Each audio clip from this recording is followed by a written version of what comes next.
If one creature echoes the voice of the ocean itself, this is it, the humpback whale. The male humpback sings to attract a mate, and she might hear his invitation hundreds of kilometers away.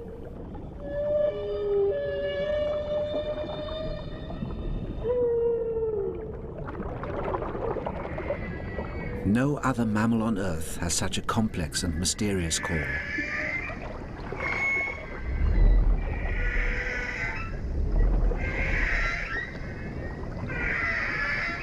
Males also sing during migration to keep in touch. When others reply, their song will be the same. Each group of humpbacks has its own dialect.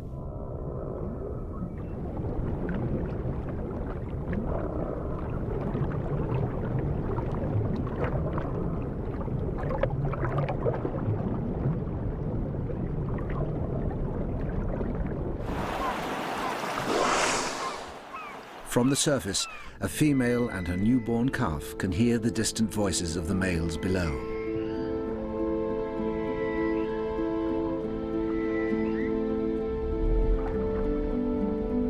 Helped by its mother, the baby rises to the surface. It needs plenty of oxygen. And because it's a mammal, it has to breathe fresh air into its lungs, just like us.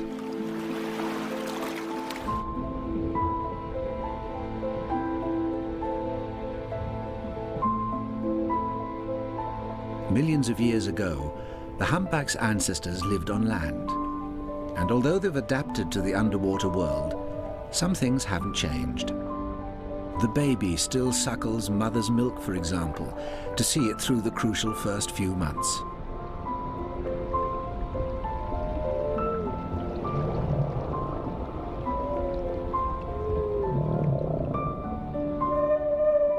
When an adult male runs out of breath, he stops, mid-song if necessary, and heads for the surface.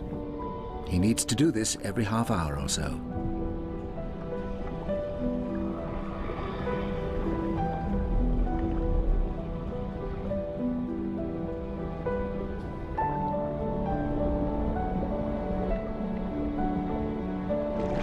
Whales expel old air and take in new through the top of their head.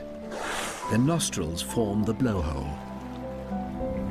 They empty their lungs almost completely before they take a new breath.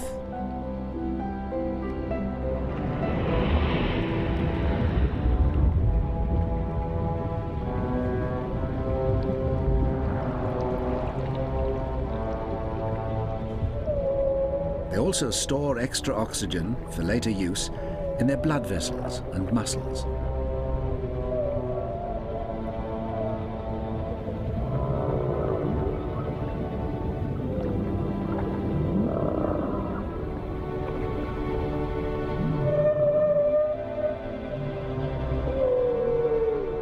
When they sing, air is circulated rather than lost. It moves back and forth across the larynx, creating sounds that resonate throughout the body and then out across the seas.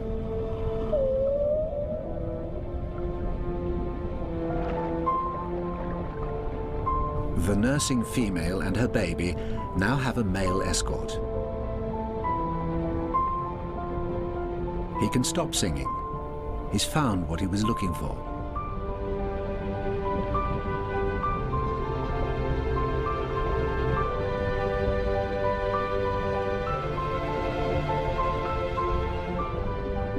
In the warm breeding grounds of the tropics, the female accepts him as her mate. Next year's calf will be his.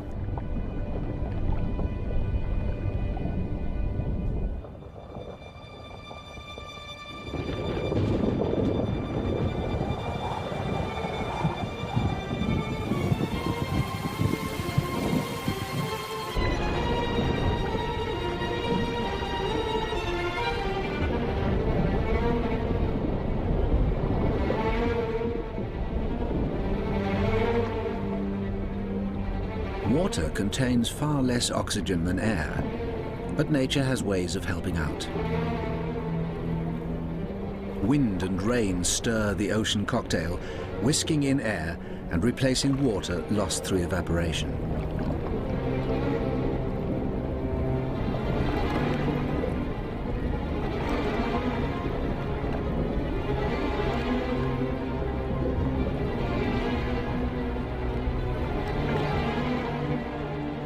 Ocean currents maintain the mix of warm and cold and dredge up nutrients from the depths to feed the coral reefs.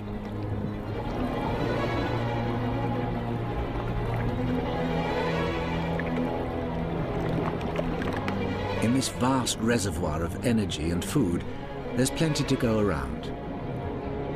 And just as on land, the key to it all is oxygen.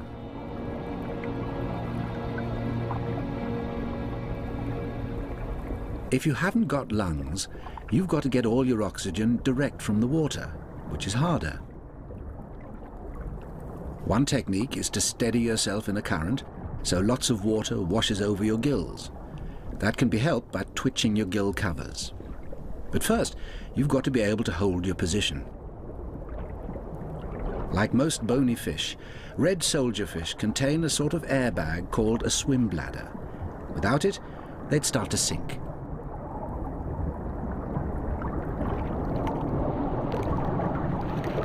Long before there were whales or fish in the sea, more primitive creatures had different ways of tackling life underwater. Squid, for example. The Caribbean reef squid uses one set of muscles for breathing and another for jet propulsion. It forces water in and out of its body cavity.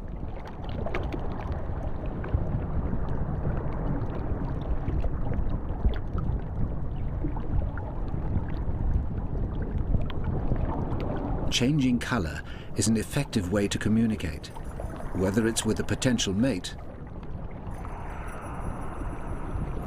or a rival.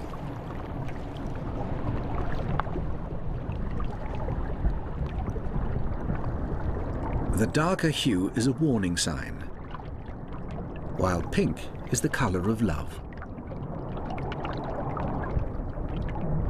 When two males fight over a female, they make their intentions perfectly clear.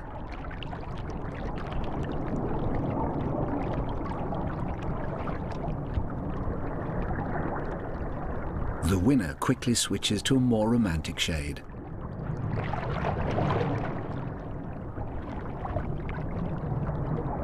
And once he's finally got rid of the rival, he claims his prize.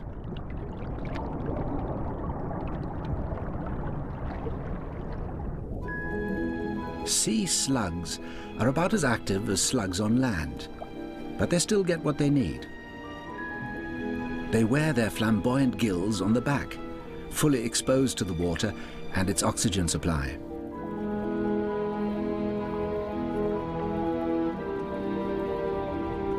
Here's a fish that doesn't travel far either, the frogfish. It uses fins like legs to prop itself up. Even courting is a sedentary affair, as this red frogfish couple demonstrates. The larger female is in front, bloated with eggs. The male, like his partner, resembles a sponge if he keeps still and quiet.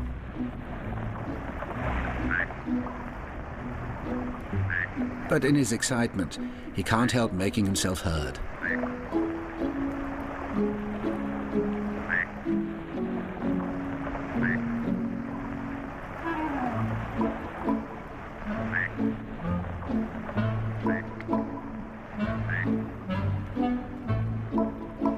These extraordinary sounds are for her ears only. The pike blenny is another fish of fixed abode, but first he has to find his ideal home.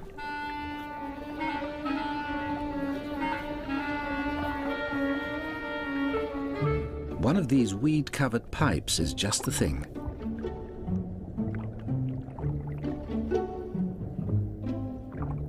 As the blenny settles in, it seems that someone else has had the same idea, and blennies are notoriously bad neighbors.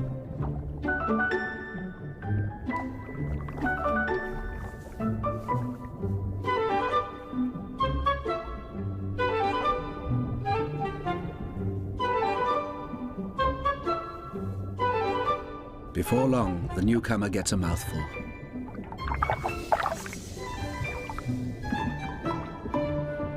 The new neighbor can't let that pass. He retaliates, but the ocean current's against him.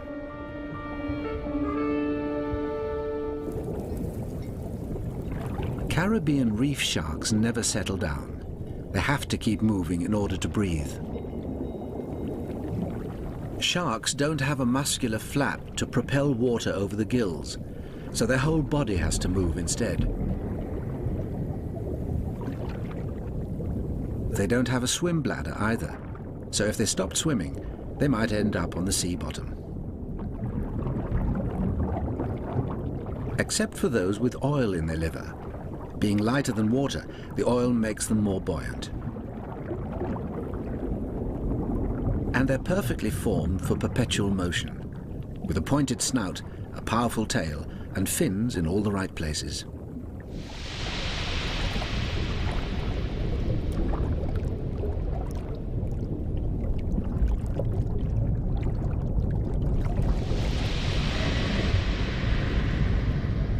The sand tiger shark can afford to take life at a more leisurely pace. In fact, this species can cruise to almost a standstill.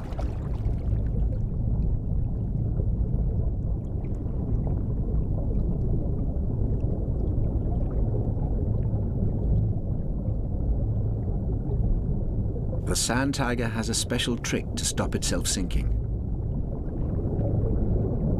Basically, it breathes like any other fish. The water flows in and over the gills, carrying oxygen in and carbon dioxide out.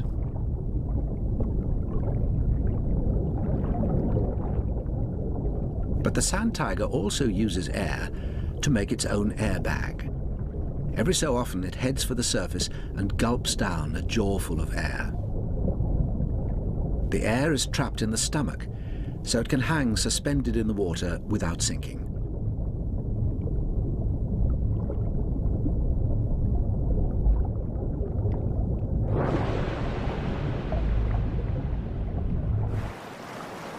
Some of the largest fish in the ocean use their gills for a dual purpose.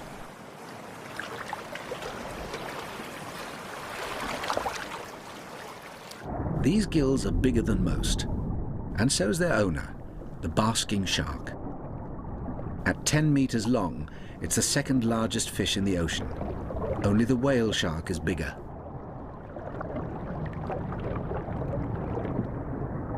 Despite its bulk, the basking shark eats only plankton, among the smallest creatures in the sea. It has to have a hearty appetite. It captures prey by engulfing huge volumes of water, which is then forced back out through the gills.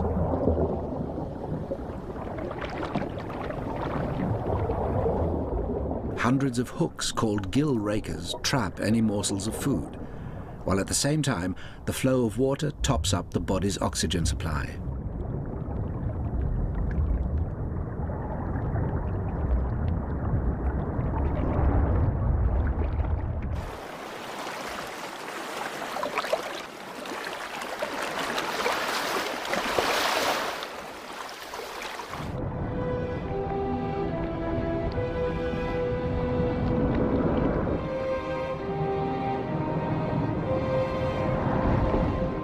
The sharks travel slowly in small groups in the ocean's surface waters.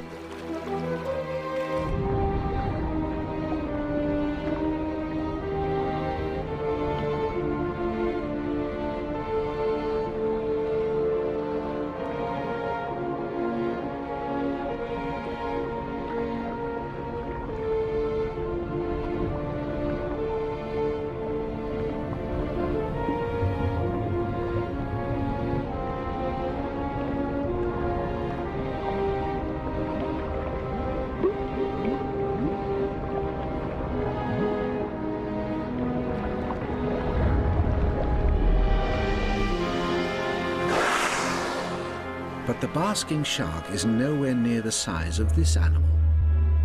It's the blue whale, the largest mammal Indeed, the largest animal that has ever lived, larger even than the dinosaurs.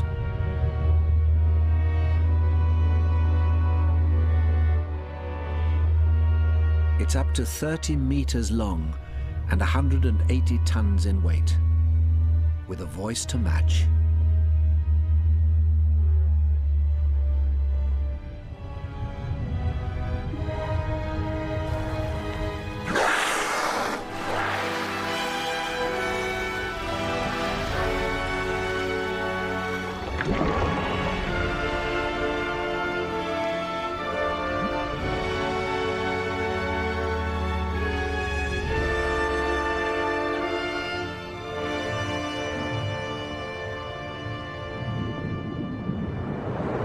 Krill is the blue whale's favorite diet, and it takes a lot of krill to fill this stomach.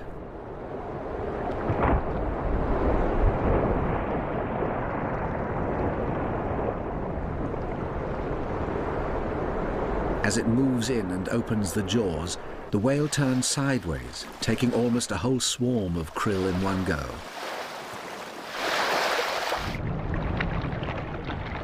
That's a mouthful a third its own volume.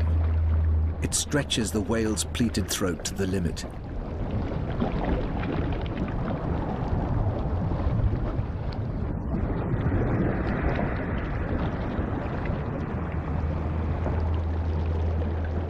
Instead of gills to trap the food, the blue whale has baleen hanging down inside its mouth, a gigantic bony sieve.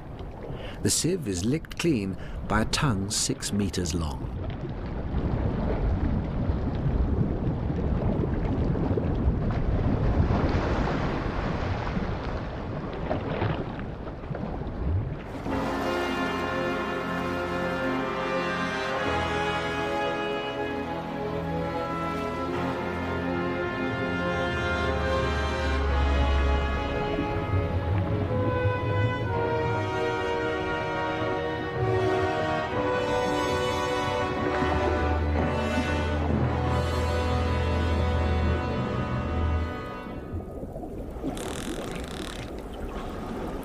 The bottlenose dolphin has another of the ocean's most distinctive voices.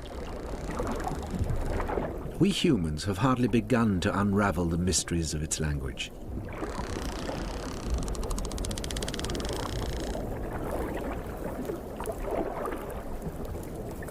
On the outside, dolphins' ears are no bigger than a pinhole. Yet helped by jaw bones that transmit sounds, they can pick up frequencies above the range of human hearing and tell exactly where the sound is coming from.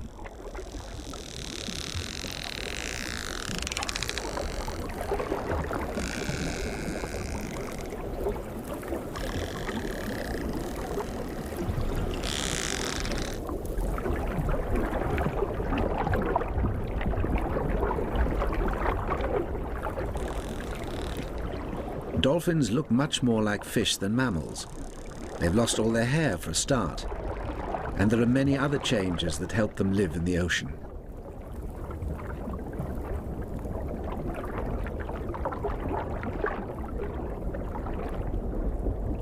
A dolphin's skin is 10 times thicker than it would have been on land, and covers a layer of fat, which keeps heat in and acts as a buoyancy aid.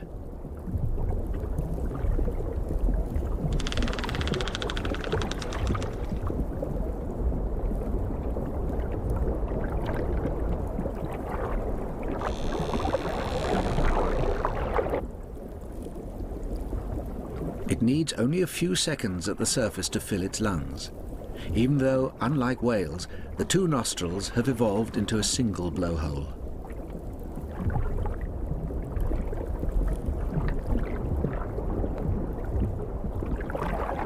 Dolphins have thousands of adaptations to suit the water. Other ocean mammals look almost as if they've just stepped off the land.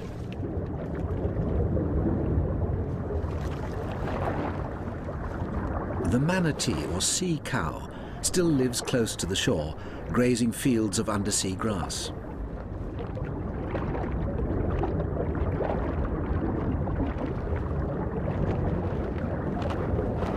It hasn't got a blowhole like the whales and dolphins, but in these shallow Caribbean waters, it doesn't really need one.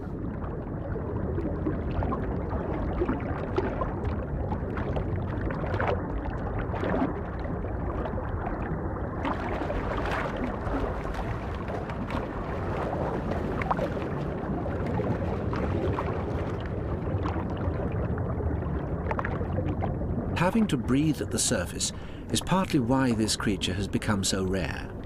Its soft, fleshy body is easily damaged by boats.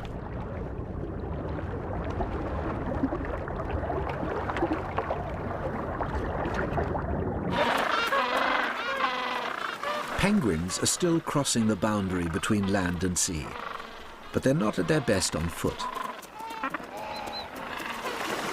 They only come ashore to breed and molt.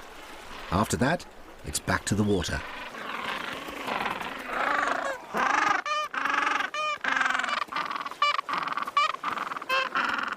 Like other penguins, the gentoo is covered in short, stiff feathers which act as insulation in the freezing oceans around the Antarctic.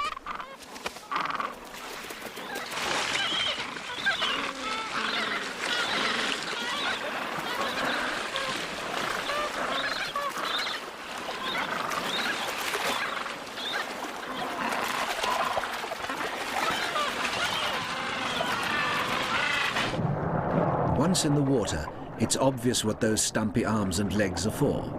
Suddenly, penguins show they are birds and can fly after all.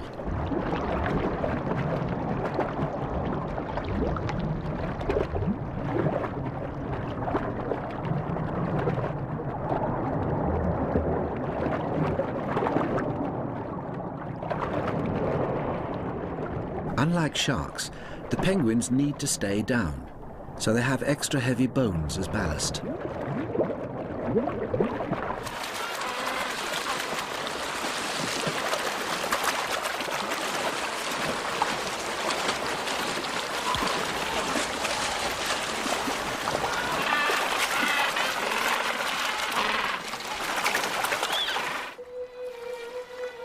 Some reptiles have also moved from earth to water, but even if they never touch land again, they still need contact with the air. The yellow-bellied sea snake uses a single lung running almost the length of its body, but it also breathes through the skin. The extra long lung doubles as a float. When it wants to dive, it expels all the air and seals up its mouth and nostrils.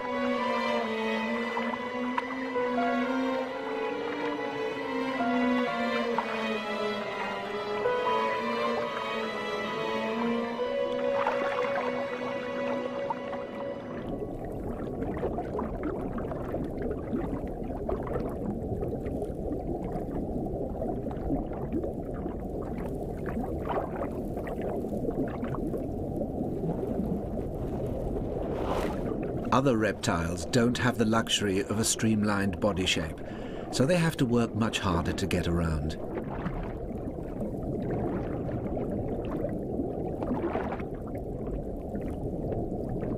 The loggerhead turtle is powered only by its front flippers, but it isn't as heavy as it looks. It has a minimal skeleton and plenty of oil in its flesh, making it less dense and more buoyant.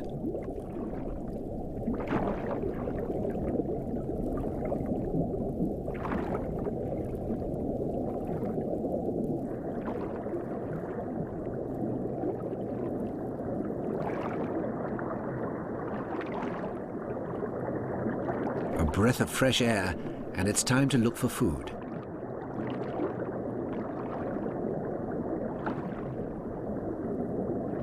The turtle has made its home on a sunken wreck, full of hiding places for favorite meals, crabs and mollusks.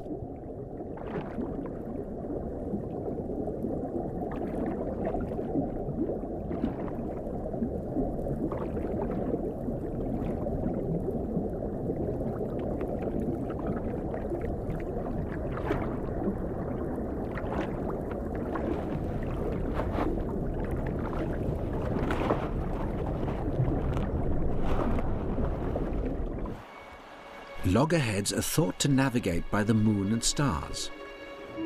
But this male isn't going anywhere tonight.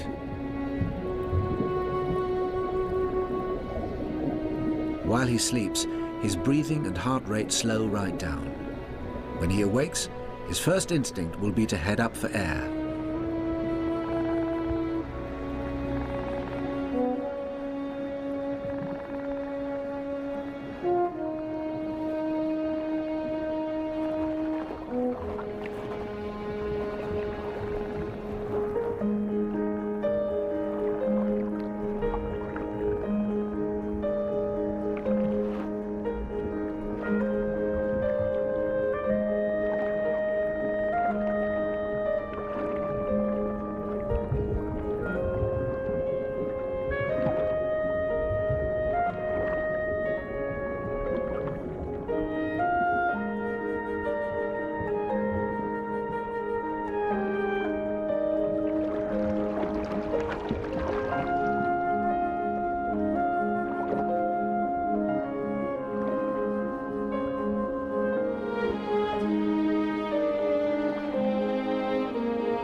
This male may have lived here for more than 50 years, returning from his trips to the breeding grounds thousands of kilometers away.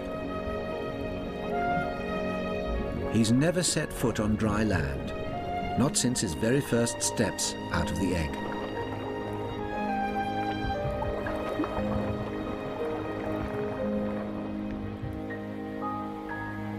A turtle's birth is carried out in secret. Although loggerheads mate in the water, the female has to lay her eggs on land, 100 or so at a time.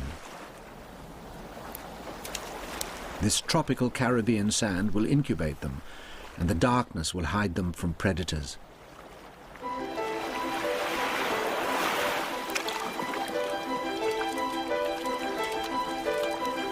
Grunion fish also come ashore to breed for similar reasons.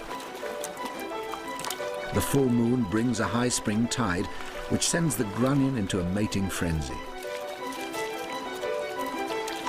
Females, encircled by the fertilizing males, deposit their eggs in the sand.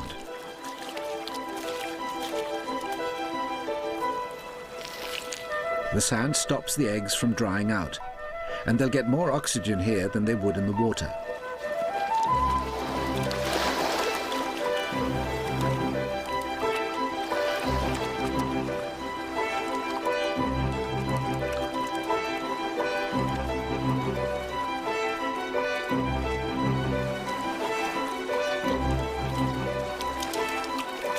On one of the next high tides, the fry will hatch and make for the ocean.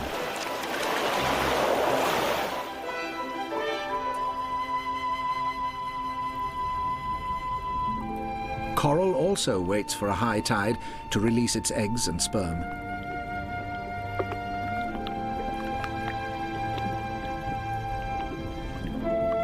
At the surface are currents driven by the winds that will spread the spawn far and wide.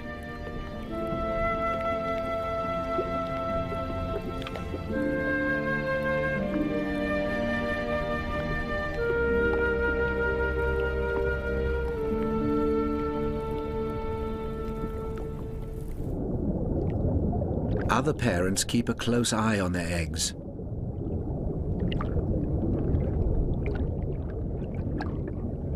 The mother octopus lays hers in bunches and devotes herself to their development.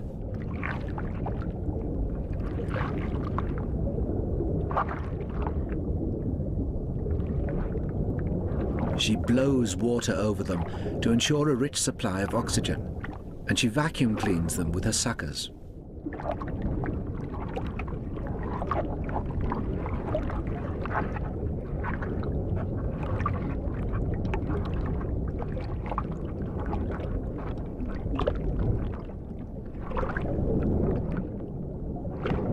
The young get the best start in life, but at their mother's expense.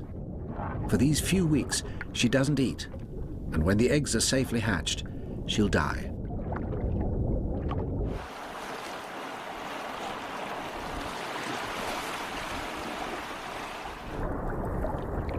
Sometimes it's the father who takes responsibility.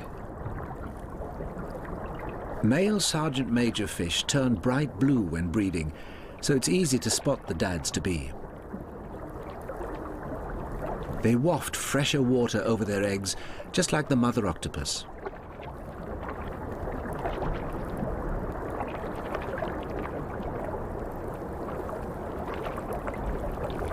This time the females are nowhere in sight. Once they've laid their eggs on the rocks, their job is done. The males take over the day-to-day care.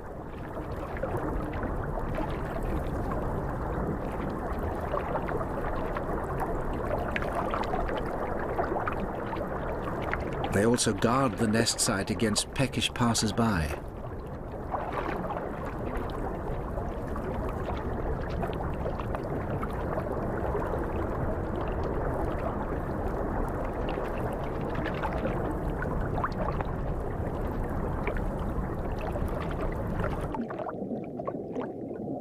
These fathers take their task a step further. The yellow-headed jawfish keeps his growing family hidden from the outside world in his mouth.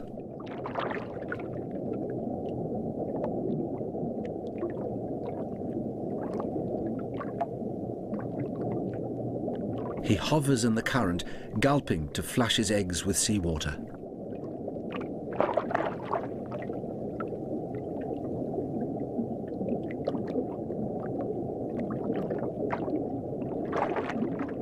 By turning them over in his mouth, he makes sure every egg is given an equal chance.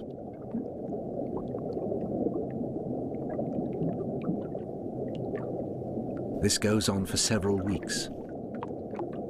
Jawfish fathers are steadfast in the line of duty. Most sea creatures start life in the ocean. Others have to make their way there from the land.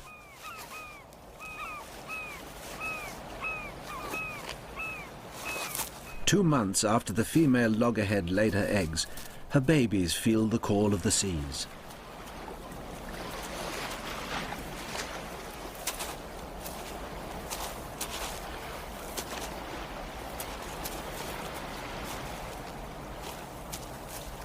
From the moment they hatch, the young turtles know exactly where they belong and how to get there.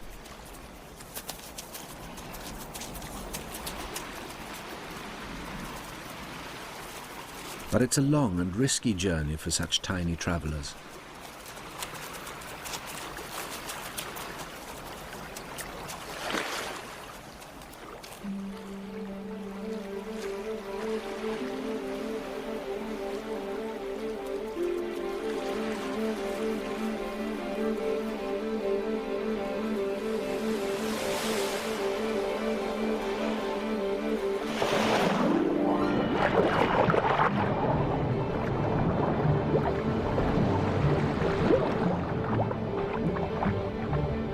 The male turtles will never go ashore again, and it'll be 30 years before the baby females are ready to breed.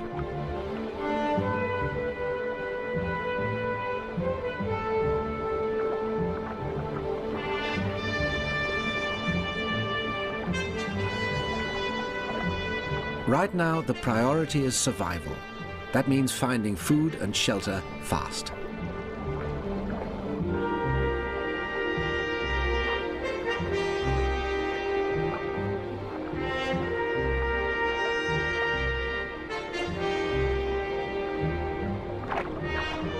Floating weed is better than nothing. But it's a flimsy hiding place compared to this. Kelp forests off the coast of California. This forest feeds itself exactly as it would on land, by using sunlight to convert water and carbon dioxide into chemical food.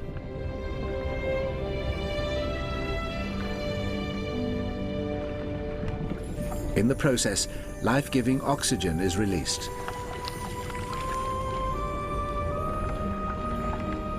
Kelp needs a lot of food. It's the fastest growing plant in the world. It can put on an amazing 60 centimeters a day and reach a height of more than 30 meters.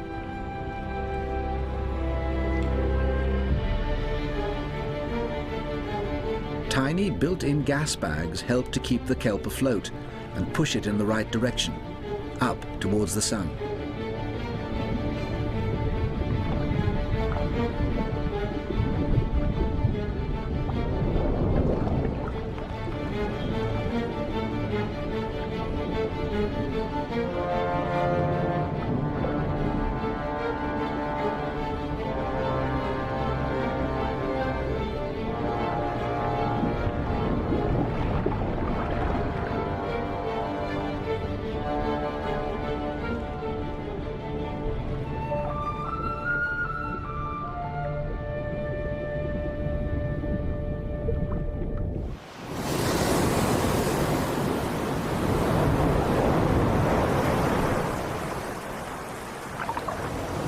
Above the ocean surface, some mammals depend on kelp to help them deal with the ups and downs of life at sea.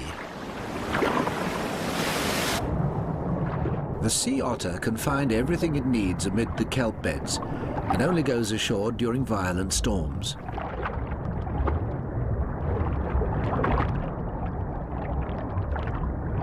Down here it hunts for crabs and oysters, while back on the surface, the treetops of the underwater forest provide a waterbed.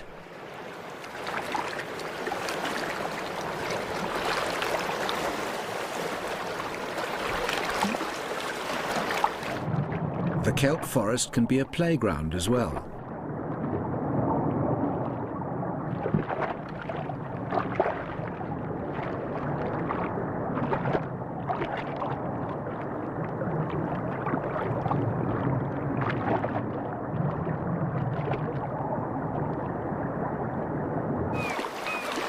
To keep warm, an otter needs to eat 30% of its body weight every day. That requires a lot of hunting. And when an otter needs a break, it tangles itself up in the kelp to stop drifting away while asleep.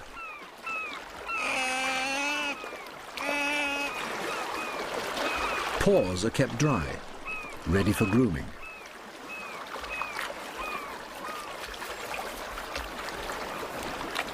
An otter spends a lot of time fluffing up its fur to improve its insulation in the freezing water.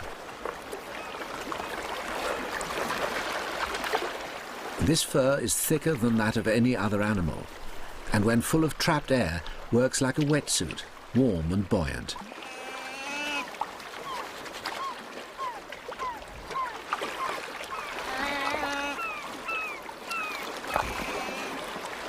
Babies are well developed at birth.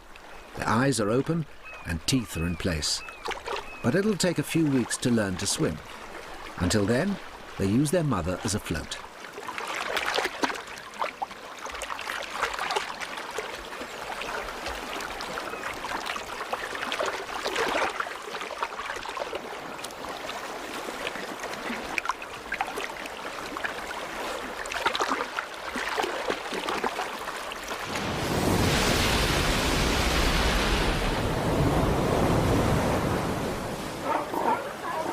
Sea lions also spend most of their time in the water, but when it comes to raising a family, they need solid ground.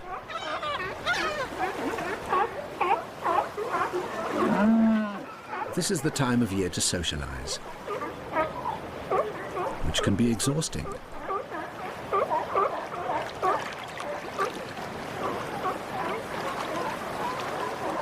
While the pups learn how to swim, the adults relax and warm their flippers in the sun.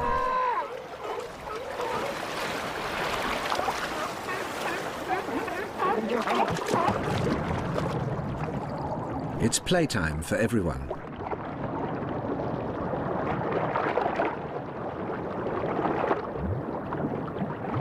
Sea lions communicate constantly and even leave air in their lungs so they can bark underwater.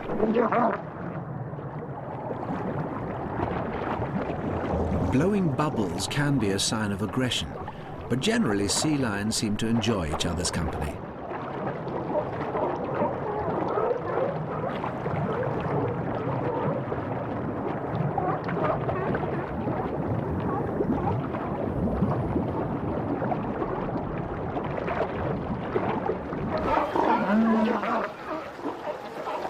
Back on land, it's siesta time for Mum, But one of her youngsters still wants milk, even though it was weaned quite a while ago.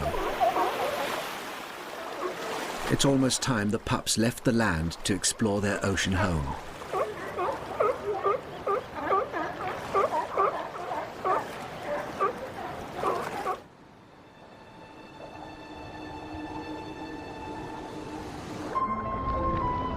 This big baby will never touch dry land. A southern right whale.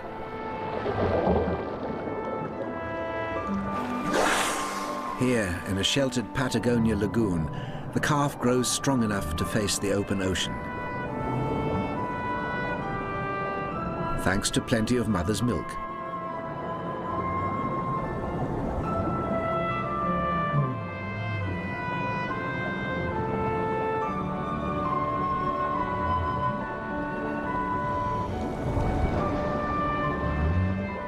Like all young animals, this one likes to play. It may be more than 6 meters long, but it's just a baby.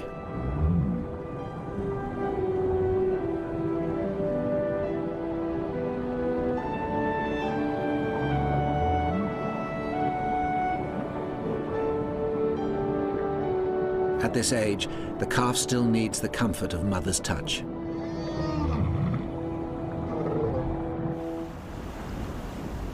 On land or in the ocean, touch is part of family life.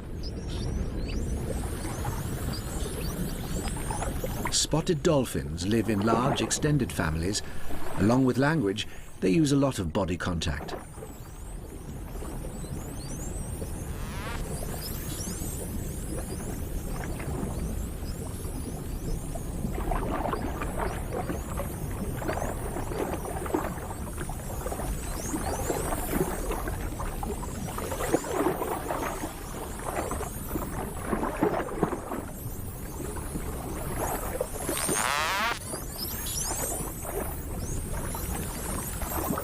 As dolphins swim, they constantly make sounds of all frequencies which bounce off objects in the water and return as echoes.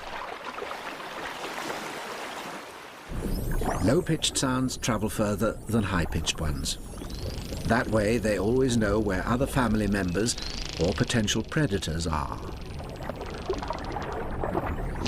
And echolocation is also a good way to track down a meal.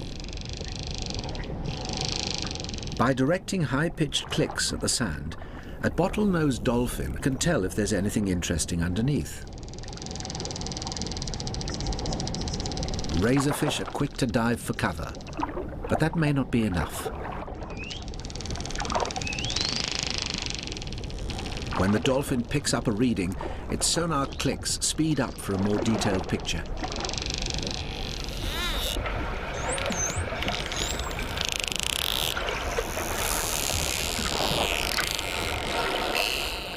Razorfish can dig, but they can't hide.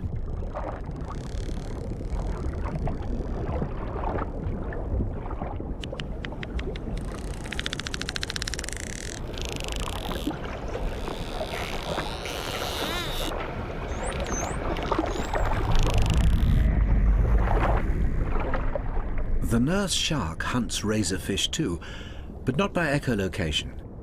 It registers the prey's electrical field.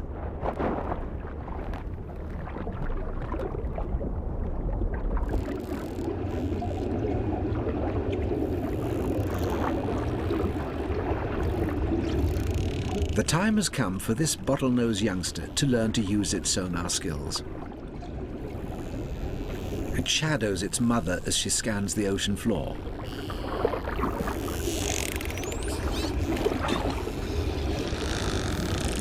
Bingo.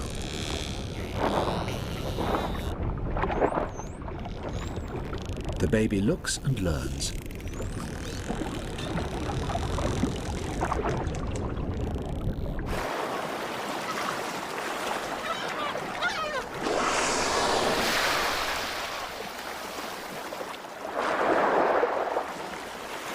But from time to time, mothers have to leave their young.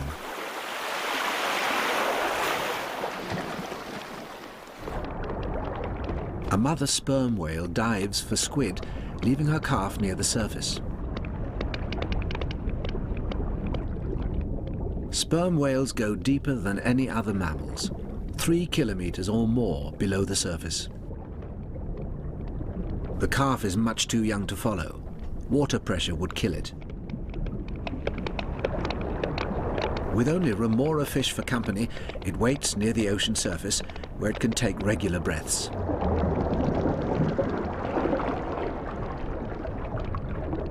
It can hear the reassuring clicks of its mother from far below.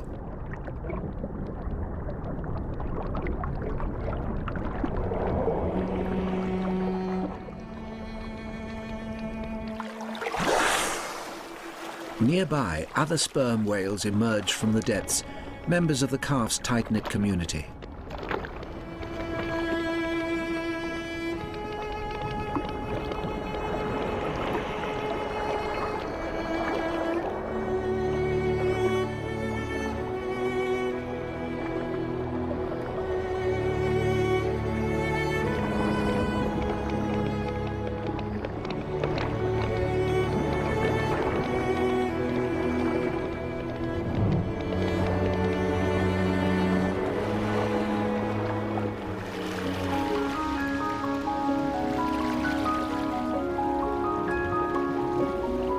Most of the air marine mammals breathe out underwater returns to the world above.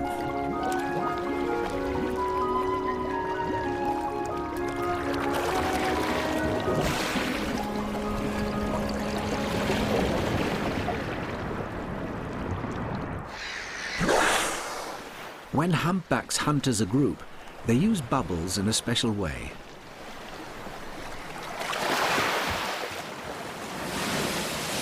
By blowing out air below the surface, they make a circle of bubbles to confuse and trap a school of herring or other small fish. Then they take turns diving into the bubble net.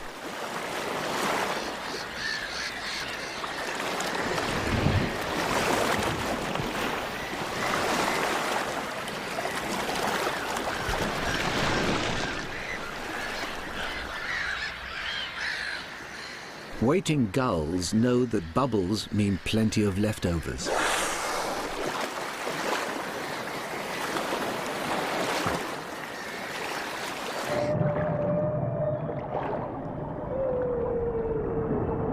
The humpback is a long-distance traveler. Every year it migrates between summer feeding grounds in the Arctic Ocean and a winter refuge for breeding off Hawaii.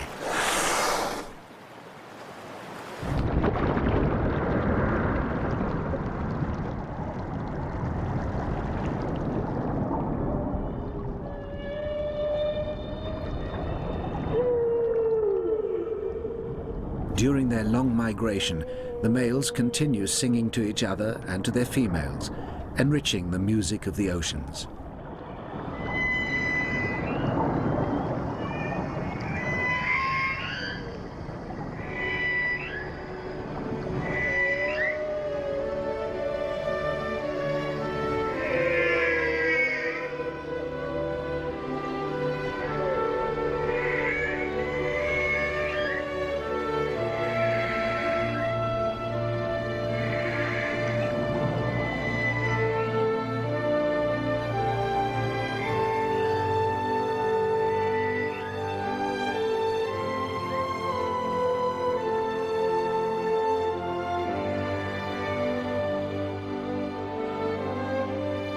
As we learn more about their songs, we narrow the gulf of understanding between land and sea.